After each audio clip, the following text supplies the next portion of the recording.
ಹೆಬ್ಬಳಲು Shri Chakramata YouTube channel ವೀಕ್ಷಕರಿಗೆ ನನ್ನ ಹೃತ್ಪೂರ್ವಕ ನಮಸ್ಕಾರಗಳು. ಸುಭಾಷಿತ: ಸಹನೆ ಧೈರ್ಯವಂತರ ಲಕ್ಷಣ. ಸಹನೆ ಧೈರ್ಯವಂತರ ಲಕ್ಷಣ. ಕೋಪ ಹೇಡಿಯ ಲಕ್ಷಣ. ಕೋಪ ಹೇಡಿಯ ಲಕ್ಷಣ. ಗೊತ್ತಾಯ್ತು. ಸಹನೆ ಇದ್ದರೆ ಧೈರ್ಯವಾಗಿ ಏನು ಬೇಕಾದ್ರೂ ಕೆಲಸ ಮಾಡೋದು. ಕೋಪ ಮಾಡ್ಕೊಂಬಿಟ್ರೆ ಅದು ನಾವೇನೂ ಮಾಡೋಕ್ಕಾಗಲ್ಲ, ಸಾಧ್ಯ ಮಾಡೋಕ್ಕಾಗಲ್ಲ. ಕೋಪ ಮಾಡ್ಕೋಬಾರ್ದು, ಸಹನೆ ಇರಬೇಕು. ಇವತ್ತು ದಿನಪಂಚಾಂಗಕ್ಕಿಂತ ಮುಂಚೆ ನಾವು ಇವತ್ತು ಭರತನನ್ನು ಶ್ರೀರಾಮ ಪರೀಕ್ಷೆ ಮಾಡಿದ್ದ ಬಗ್ಗೆ ತಿಳ್ಕೊಳ್ಳೋಣ. ಶ್ರೀರಾಮನು ತನ್ನ ತಮ್ಮ ಭರತನನ್ನು ಪರೀಕ್ಷೆ ಹೌದು, ರಾಮನು ತನ್ನ ತಮ್ಮ ಭರತನ ಪರೀಕ್ಷೆ ಮಾಡುತ್ತಾನೆ. ಈ ಪರೀಕ್ಷೆ ಮಾಡಲು ರಾಮನು ತನ್ನ ಪ್ರಿಯ ಭಕ್ತ ಹನುಮಂತನನ್ನು ಕಳಿಸುತ್ತಾನೆ. ನಾನು ವಿಜಯಿಯಾಗಿ ಮಿತ್ರರೊಡನೆ ಬರುತ್ತಿರುವ ಸಮಾಚಾರವನ್ನು ಆ ಭರತನಿಗೆ ಹೇಳು. ಇದನ್ನು ಕೇಳಿದ ಭರತನು ಏನು ಮಾಡುತ್ತಾನೆ, ಯಾವ ರೀತಿಯ ಭಾವವನ್ನು ಮುಖದಲ್ಲಿ ವ್ಯಕ್ತಪಡಿಸುತ್ತಾನೆ ಎಂಬುದು ನೀನು ಸೂಕ್ಷ್ಮವಾಗಿ ಗಮನಿಸು. ಅವನ ಆಕಾರದ ವಿಚಿತ್ರತೆಯನ್ನು ನೀನು ಸೂಕ್ಷ್ಮವಾಗಿ ತಿಳಿಯಬೇಕು. ಮುಖದ ಬಣ್ಣದಲ್ಲಿ ಬದಲಾವಣೆ, ದೃಷ್ಟಿಯಲ್ಲಿ, ಮುಖದ ಛಾಯೆಯಲ್ಲಿ ವಿಕಾರ ಭಾವವೋ, ಮಾತಿನಲ್ಲಿ ವಿಚಿತ್ರವೋ ಹಾಗೇನಾದರೂ ಆದರೆ ಅಲ್ಲಿನ ಸ್ಥಿತಿಯನ್ನು ತಿಳಿದು ನೀನು ಬಂದು ನನಗೆ ಹೇಳಬೇಕು. ನಾನು ಬರುತ್ತಿರುವುದು ಅವನಿಗೆ ಹಿಡಿಸಲಿಲ್ಲವೇ, ಅಥವಾ ನಾನು ಬರುವುದಕ್ಕೆ ಅವನು ಒಪ್ಪಿಗೆ ಇದೆಯೇ ಎಂಬುದನ್ನು ಈ ಮೇಲ್ಕಂಡ ಲಕ್ಷಣಗಳಿಂದ ತಿಳಿದುಕೋ. ಏಕೆಂದರೆ ಎಲ್ಲ ಇಷ್ಟಾರ್ಥಗಳನ್ನು ಕೊಡುವಷ್ಟು ಸಮೃದ್ಧವಾದ ರಾಜ್ಯ ಅಧಿಕಾರವೆಂಬುದು ಯಾರ ಮನಸ್ಸನ್ನು ತಾನೇ ಪರಿವರ್ತಿಸಲಾರದು, ಯಾರ ತಲೆಯನ್ನು ತಾನೇ ಇದು ಕೆಡಿಸಲಾರದು. ಇಷ್ಟು ವರ್ಷ ಆಳಿದ್ದರಿಂದ ಶ್ರೀಮಂತವಾದ ಭರತನು ಸ್ವಯಂ ರಾಜ್ಯಾರ್ಥಿಯಾಗಿ ಇನ್ನಷ್ಟು ಕಾಲ ಆಳಲು ಬಯಸಿದರೆ ಖಂಡಿತ ಅವನೇ ಆಳಲಿ. ಆದ್ದರಿಂದ ಅವನ ಬುದ್ಧಿ ಹೇಗಿದೆ, ಹೇಗೆ ರಾಜ್ಯಭಾರ ನಡೆಸುತ್ತಿದ್ದಾನೆ, ಅವನ ಹೃದಯದ ಇಂಗಿತವೇನು ಎಂಬುದು ಎಲ್ಲ ವಿಷಯವನ್ನು ತಿಳಿದು ಬಾ. ಜೊತೆಗೆ ನನ್ನ ಬಗೆಗೆ ಭರತನಾಗಲಿ ಇತರರಾಗಲಿ ಏನು ಹೇಳುತ್ತಿದ್ದಾರೆಂಬುದನ್ನು ಸಹ ತಿಳಿದು ಬಾರೆಂದು ನಾವು ಅಯೋಧ್ಯೆ ಸೇರುವ ಮುಂಚೆಯೇ ಬಂದು ನೀನು ಬೇಗ ತಿಳಿಸಬೇಕು. ಹನುಮಂತನು ರಾಮನ ಅಣತಿಯಂತೆ ಭರತನ ಬಳಿಗೆ ರಾಮನ ವಿಜಯವಾರ್ತೆಯನ್ನು ಭರತನಿಗೆ ತಿಳಿಸಿದಾಗ ಭರತನೊಂದು, ನಾನು ನನ್ನ ಅಣ್ಣನಿಲ್ಲದೆ ಅರಮನೆಗೆ ಬಂದಾಗ ನನಗಾಗಿ ಎಂದಿನಂತೆ ಮಂಗಳವಾದ್ಯಗಳು ಮೊಳಗಿದವು. ಆದರೆ ಅಣ್ಣ ಅರಣ್ಯದಲ್ಲಿ ದುಃಖಗೊಂಡಿದ್ದ ನನಗೆ ಅವನ ಕಿವಿಯನ್ನು ಕತ್ತಿಯಿಂದ ಸೀಳಿಕೊಳ್ಳುವಂತೆ ಅನಿಸುತ್ತಿತ್ತು. ನಾನು ಕೂಡಲೇ ವಾದ್ಯಕೋಶವನ್ನು ನಿಲ್ಲಿಸಿ ನಾನೇನು ರಾಜನಲ್ಲ ಎಂದು ಹೇಳಿ ಆ ವಾದ್ಯಗಳು ನಿಲ್ಲಿಸಿದ್ದ. ಅಂದು ಆ ಸ್ಥಾನದಲ್ಲಿ ಸಭೆ ಸೇರಿತು. ಅಂದಿನ ರಾಜ್ಯಭಾರ ವ್ಯವಸ್ಥೆ ನಡೆಯಬೇಕಾದಿತ್ತು. ಭರತನ ಅಂತಃಕರಣವು ಹೇಗೆ ಹಿಡಿಯುತ್ತಿದೆ ಎಂದು ವಸಿಷ್ಠರಿಗೆ ತಿಳಿಯದೇ ಇರಲಿಲ್ಲ. ಆದರೂ ಅವರು ಸಂಪ್ರದಾಯದಂತೆ ಭರತಕುಮಾರ ನಿನ್ನ ತಂದೆಯ ಸಮನಾದ ಅಣ್ಣನೂ ನಿಷ್ಕಂಠನಾಗಿ ನಿನಗೆ ರಾಜ್ಯವನ್ನು ಬಿಟ್ಟುಕೊಡುತ್ತಾರೆ. ನೀನು ಈ ರಾಜ್ಯವನ್ನು ಪರಿಪಾಲಿಸು, ಬೇಗನೆ ಪಟ್ಟಾಭಿಷೇಕರಾಗು ಎಂದರು. ಗುರುಗಳೇ, ಇದು ರಾಮನ ರಾಜ್ಯ, ಅದನ್ನು ನಾನು ಅಪಹರಿಸಬಹುದೇ? ತಂದೆ ತೀರಿದ ನಂತರ ಹಿರಿಯಣ್ಣನೇ ತಂದೆ, ಹಿರಿಯಣ್ಣನೇ ಗುರು. ನಾನು ಅಣ್ಣನನ್ನೇ ಸೇವಿಸುತ್ತೇನೆ, ಅವನಲ್ಲೇ ಜೀವಿಸುತ್ತೇನೆ. ನೀವು ನನಗೆ ಧರ್ಮ ಮಾರ್ಗವನ್ನು ಉಪದೇಶಿಸಬೇಕಿಲ್ಲದೆ ಇಂಥ ಮಾತುಗಳನ್ನು ಹೇಳುವುದು ತರವಲ್ಲ ಎಂದು ಹೇಳಿದ. ಭರತನು ಆಗ ರಾಜ್ಯವನ್ನು ಒಪ್ಪಿಕೊಳ್ಳದ ನಿರ್ಧಾರವು ಎಲ್ಲರಿಗೂ ಆಶ್ಚರ್ಯವೇ. ತಾನಾಗಿ ಬಂದ ಚಕ್ರಾಧಿಪತ್ಯವನ್ನು ಯಾರು ತಾನೇ ಬೇಡವೆಂದಾದರೂ, ತಾನಾಗಿ ಬಂದ ಭಾಗ್ಯಲಕ್ಷ್ಮಿಯನ್ನು ಯಾರು ತಾನೇ ತಿರಸ್ಕರಿಸುವರು? ಎಲ್ಲರಿಗೂ ಆಶ್ಚರ್ಯ. ಧರ್ಮಕ್ಕೆ ವಿರುದ್ಧವಾಗಿ ಯಾವುದೇ ಸೌಭಾಗ್ಯ ಬಂದರೂ ಒಪ್ಪಿಕೊಳ್ಳುವುದಿರುವುದು ಧರ್ಮವನ್ನು ತಿಳಿದವನ ರೀತಿಯೇ ಆಗಿದೆ. ಆದರೆ ಭರತನ ಆ ಕ್ಷಣ ಶ್ರೀರಾಮನ ಹೊರತು ಎಲ್ಲವನ್ನೂ ತಿರಸ್ಕರಿಸಿಬಿಡುತ್ತಾನೆ. ಭರತನಿಗೆ ಸಿಂಹಾಸನ, ಸುಖ, ವೈಭವ ಇವೇ ಬೇಕಾಗಿದ್ದರೆ ಈಗ ಅಪೂರ್ವವಾದ ಸುಸಮಯವೇ ಒದಗಿತ್ತು. ಆದರೆ ಧರ್ಮಾತ್ಮನಿಗೂ ಹಿರಿಯ ಮಗನೂ ಆದ ರಾಮನು ವನವಾಸಕ್ಕೆ ಅಟ್ಟಿ ತಾನು ರಾಜನಾಗುವುದು ಒಪ್ಪಿಗೆಯಾಗಲಿಲ್ಲ. ಇದು ಧರ್ಮಕ್ಕೆ ವಿರೋಧವೂ ಹೌದು. ಹಿರಿಯಣ್ಣನು ತಂದೆಗೆ ಸಮಾನನು. ಹಿರಿಯಣ್ಣನೇ ರಾಜ್ಯಕ್ಕೆ ಅಧಿಕಾರ. ತಂದೆಯ ಸಾವಿಗೆ ಪರಿಜನರ ದುಃಖಕ್ಕೆ ಅಣ್ಣ ಅತ್ತಿಗೆಯರ ವನವಾಸಕ್ಕೆ ಕಾರಣಲಾದ ತನ್ನ ತಾಯಿ ಮಾತು ಈಗ ನಿಜವಾಗಿ ಪಾಲಿಸುವುದು ಭರತನಿಗೆ ಅಪ್ಪಣೆ ಎನಿಸಲಿಲ್ಲ. ಭರತ ಗುರು ಹಿರಿಯರಿಗೆ, ಮಂತ್ರಿ ಪುರಜನರಿಗೆ ಹೇಳಿದ. ರಾಮನಿಗೆ ಬದಲಾಗಿ ನಾನು 14 ವರ್ಷಗಳ ಕಾಲ ಕಾಡಿನಲ್ಲಿ ವಾಸ ಮಾಡುತ್ತೇನೆ. ಅವನೇ ರಾಜನಾಗಿರಬೇಕು. ಕಾಡಲ್ಲಿ ಅವನಿಗೆ ಪಟ್ಟಾಭಿಷೇಕ ಮಾಡಿ ಕರೆತರೋಣ. ಹಾಗೆಯೇ ದೊಡ್ಡ ಸೈನ್ಯದೊಡನೆ ಹೊರಡುತ್ತೇನೆ.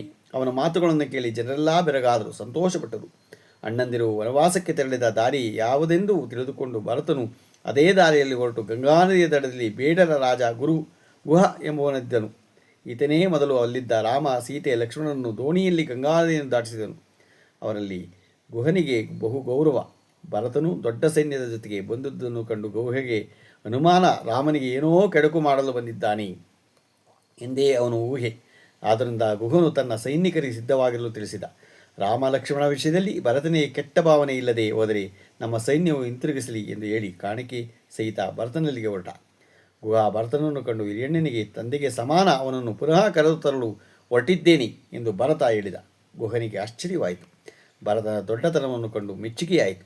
ಲೋಕದಲ್ಲಿ ನಿಂತಹ ಧರ್ಮಾತ್ಮರು ಮತ್ತೊಬ್ಬರಿಲ್ಲ ಎಂದು ಭರತನನ್ನು ಕೊಂಡಾಡಿದ. ರಾಮ, ಸೀತೆ, ಲಕ್ಷ್ಮಣರು ತನ್ನ ಮನೆಯಲ್ಲಿ ನಡೆದುಕೊಂಡ ರೀತಿಯನ್ನು ವರ್ಣಿಸಿದ. ತಾನು ವಿಶೇಷ ಭಕ್ಷ್ಯಭೋಜ್ಯಗಳನ್ನು ತಂದುಕೊಟ್ಟರೂ ಅವರು ತೆಗೆದುಕೊಳ್ಳದೆ ಗೆಡ್ಡೆ ಗೆಣಸು ತಿಂದರೂ ಬರಿಯ ನೆಲದ ಮೇಲೆ ಒಳಗಿದ್ದರು ಎಂದು ಭರತನಿಗೆ ಹೇಳಿದ. ಭರತನಿಗೆ ಮೊದಲೇ ದುಃಖ ಇದ್ದುದನ್ನು ಕೇಳಿ ಮತ್ತಷ್ಟು ದುಃಖವಾಯಿತು. ಚಕ್ರವರ್ತಿ ವೈಭವದ ಅಣ್ಣನಿಗೆ ಇಂತಹ ದುಸ್ಥಿತಿಯ ವನವಾಸವೇ ಅಣ್ಣನ ಜೊತೆಯಲ್ಲಿರುವ ಲಕ್ಷ್ಮಣಾಚೀತೆಯರು ಧನ್ಯರು ಎಂದುಕೊಂಡು ನನ್ನಿಂದ ಅಣ್ಣನಿಗೆ ವನವಾಸವಾಯಿತು. ಅಣ್ಣನನ್ನು ಆಗಲಿದ ನಾವು ಹತಭಾಗ್ಯರು. ಈಗ ನಾನು ಇಂದಿನಿಂದ ಗೂಂಡು ಅಣ್ಣನಂತೆಯೇ ನಾರು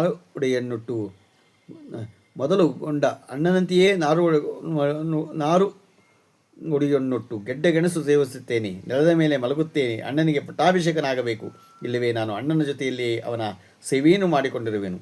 ದೇವತೆಗಳು ಈ ನನ್ನ ಪ್ರಾರ್ಥನೆಯನ್ನು ಈಡೇರಿಸಲಿ ಎಂದು ಹಂಬಲಿಸ್ತಾನೆ. ಕಾಲುನಡಿಗೆಯಲ್ಲಿ ತಾನೊಬ್ಬನೇ ಮುಂದೆ ಹೊರಟನು. ರಾಮ, ಸೀತೆ, ಲಕ್ಷ್ಮಣರು ಕಾಣುವ ತನಕ ಅವನು ಮನಸ್ಸಿಗೆ ನೆಮ್ಮದಿಯಿಲ್ಲ, ಶಾಂತಿಯಿಲ್ಲ. ರಾಮ, ಸೀತೆ, ಲಕ್ಷ್ಮಣರು ಪರ್ಣಶಾಲೆಗೆ ಭರತನನ್ನು ಓಡೋಡಿ ಬಂದರು. ಅಯೋಧ್ಯೆ ಪಟ್ಟಣದಲ್ಲಿ ಹಿಂಮಾಸದಲ್ಲಿ ಕುಳಿತು ಸಮಸ್ತ ಮಂತ್ರಿಗಳೊಂದಿಗೆ ಶೋಭಿತವಾದ ಅಣ್ಣನನ್ನು ಎಲೆ ಮನೆಯಲ್ಲಿ ಕಾಣುವಂತಾಯಿತು. ಅರಮನೆಯಲ್ಲಿ ಪೀತಾಂಬರಗಳು ಧರಿಸುತ್ತಿರುವವನ್ನು ಇಂದು ನಾನು ಉಡುಗೆಯಲ್ಲಿ ಕಾಣುವಂತಾಯಿತು. ಈ ದುಸ್ಥಿತಿಗೆಲ್ಲ ನಾನೇ ಕಾರಣನಾದೆ. ರಾಜ್ಯದ ನಿಮಿತ್ತವಾಗಿ ಅಣ್ಣನನ್ನು ದೇಶದಿಂದ ಹೊರಡಿಸಿದೆನೆಂಬ ಅಪಕೀರ್ತಿ ಬಂದಿತು. ನನ್ನ ಬಾಳು ಸುಡಲಿ ನಾಶವಾಗಲಿ ಎಂದುಕೊಂಡನು. ಹತ್ತಿರ ಬಂದಂತೆ ಭರತನು ಮೈ ಮೆರೆತು ಅಣ್ಣ ಎಂದು ಒಂದು ಸಾರಿ ನುಡಿದು ಮತ್ತೇನನ್ನೂ ನುಡಿಯಲಾರದೆ ಶಕ್ತಿಗೊಂದಿ ರಾಮನ ಪಾದದಡಿಗೆ ಬಿದ್ದನು. ಆಗ ಶ್ರೀರಾಮನು ಅವನನ್ನು ಅಪ್ಪಿ ಸಮಾಧಾನ ತೊಡೆದನು. ಶ್ರೀರಾಮನ ನಿಶ್ಚಯವನ್ನು ಬದಲಾಯಿಸಲು ಸಾಧ್ಯವೇ ಇಲ್ಲ ಎಂದು ಭರತನಿಗೆ ಅರ್ಥವಾಯಿತು. ಅಣ್ಣ, ನಿನ್ನ ಪಾದುಕಗಳನ್ನಾದರೂ ಅನುಗ್ರಹಿಸು, ಅದನ್ನು ಸಿಂಹಾಸನದ ಮೇಲಿರಿಸಿ ಅವುಗಳಿಗೆ ಸೇವಕನಾಗಿ ರಾಜ್ಯವನ್ನು ನಡೆಸುತ್ತೇನೆ ಎಂದನು. ಭರತ ರಾಮನ ತನ್ನ ಪಾದುಕೆಗಳನ್ನು ಕೊಟ್ಟನು. ಭರತನು ತನ್ನ ತಲೆಯ ಮೇಲೆ ಆ 2 ಪಾದುಕೆಗಳನ್ನು ಇಟ್ಟುಕೊಂಡನು. ರಾಮನನ್ನು ಪ್ರದಕ್ಷಿಣೆ ಮಾಡುತ್ತಾ 14 ವರ್ಷಗಳು ಕಳೆದ ಒಡನೆ ನೀನು ಅಯೋಧ್ಯೆಗೆ ಬಂದು ರಾಜ್ಯವನ್ನು ಒಪ್ಪಿಕೊಳ್ಳಬೇಕು. ಭಾರತದಲ್ಲಿ ನಾನು ಅಗ್ನಿ ಪ್ರವೇಶ ಮಾಡುತ್ತೇನೆ ಎಂದರು. ಹಾಗೆಯೇ ಆಗಲಿ ಎಂದು ರಾಮನನ್ನು ಅವನು ಕಳಿಸಿಕೊಟ್ಟನು. ಇಂದಿನ ವೃತ್ತಾಂತವನ್ನೆಲ್ಲ ನೆನೆದು ಕಣ್ಣೀರಾದ ಭರತನು ತಾನು ತಂದ ಪಾದುಕೆಗಳನ್ನು ಹನುಮಂತನಿಗೆ ತೋರಿಸುತ್ತಾ ಅದರ ಮುಂದೆ ತಲೆ ಬಾಗಿಸಿ ನಿಂತನು. ರಾಮ ಮಾಡಿದ ಪರೀಕ್ಷೆಗಳಲ್ಲಿ ಈ ಪರೀಕ್ಷೆಯಲ್ಲಿ ಭರತ ಅಮೋಘವಾಗಿ ಗೆದ್ದನು. ಹನುಮಂತನು ಅವನ ಬಳಿ ಬಂದು ರಾಮನ ವಿಜಯ ವಾರ್ತೆಯನ್ನು ಆಗಮನ ಸಮಾಚಾರವನ್ನು ತಿಳಿಸಿದ ನಂತರ ಅವನನ್ನು ಅಪ್ಪಿಕೊಂಡು ನನಗಿಂದು ಸ್ವರ್ಗ ಸಿಕ್ಕಿತು, ಮಹಾನುಭಾವ ಎಂದು ನಾನೇ ಧನ್ಯ ಪ್ರೀತಿಯಿಂದ ಉಕ್ಕಿದ ಕಣ್ಣೀರುಗಳಿಂದ ಹನುಮಂತನು ಮೈಯನ್ನು ಒದ್ದೆಯಾಗಿಸಿದನು. ಭರತನ ಆ ಕಣ್ಣೀರು ಒಂದೊಂದು ವೆನಿಯೂ ರಾಮನ ಬಗೆಗೆ ಪ್ರೀತಿಯನ್ನು ಲೋಕಕ್ಕೆ ಸಾರಿ ಹೇಳತ್ತೆ. ಎಷ್ಟು ಚೆನ್ನಾಗಿದೆ ನೋಡಿ. ನಮಗೆ ಕಣ್ಣೀರು ಬರುತ್ತೆ ಅದರಿಂದ ಅಲ್ವಾ. ಅಣ್ಣ ತಮ್ಮನಲ್ಲಿ ಇದ್ದ ಪ್ರೀತಿ ವಿಶ್ವಾಸ ನಾವಿವತ್ತು ಒಂದೊಂದು ಚೂರುಕೂ ಕಿತ್ಲಾಡ್ತೀವಿ. ಅಣ್ಣ ತಮ್ಮಂದರು ಅಂದರೆ ಕಿತ್ಲಾಡ್ತೀವಿ, ಆಸ್ತಿಗೆ ಕಿತ್ಲಾಡ್ತೀವಿ.